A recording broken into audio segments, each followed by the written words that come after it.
Early on in my career as creative director, I wanted to work on beer. Who would want to work on beer now? But I wanted to work on beer. It was like the total marquee account of the time.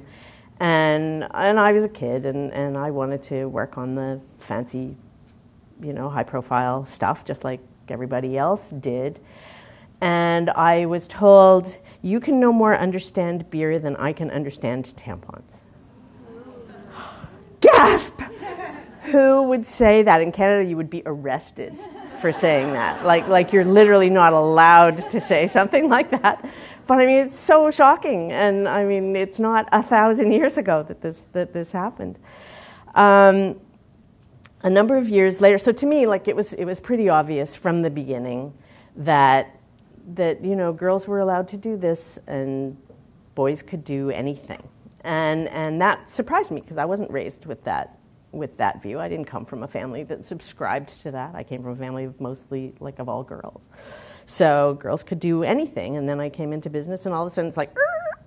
So a number of years later I was researching an article just to kind of see what had changed in our business, and I wound up calling all kinds of creative directors around, and they were all, at that time anyway, all the creative directors were men. And so I called around just to get people's points of view on things, and of course I heard the classic, well, I can't find any good women, which, I still hear it now way too often. I was told that, this just kills me actually, that most of the great artists and writers in history had been male, and so maybe we had something to learn from that as an industry. I don't know what.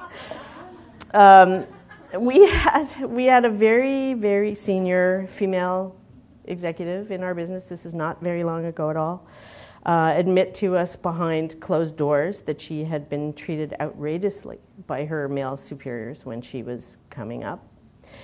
But in the press, she said that gender doesn't matter.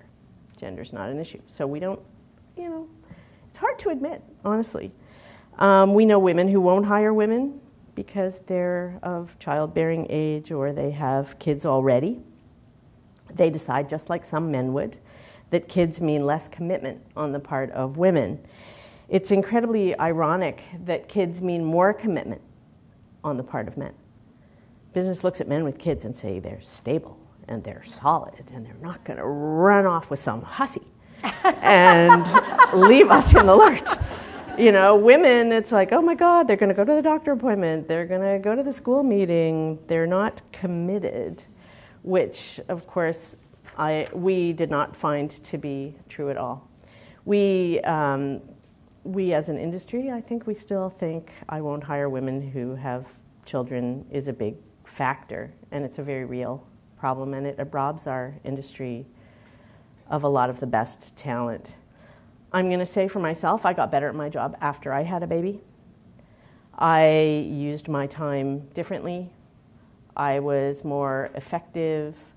I was, on some level, a little more balanced as to brain and heart. Maybe I was a little more brain and a little, I stopped thinking of my job as my kid, so which made me a little less, attached. And that the stepping back, the opportunity to see the big picture a little bit better, made me far better. And Nancy would say the same. And we observed it to be true of the women that we hired who then had kids at various points after they came to work for us. They became better time managers, they understood the world in a different and deeper way, and they brought a kind of a humanity to the work that you just don't see all the time.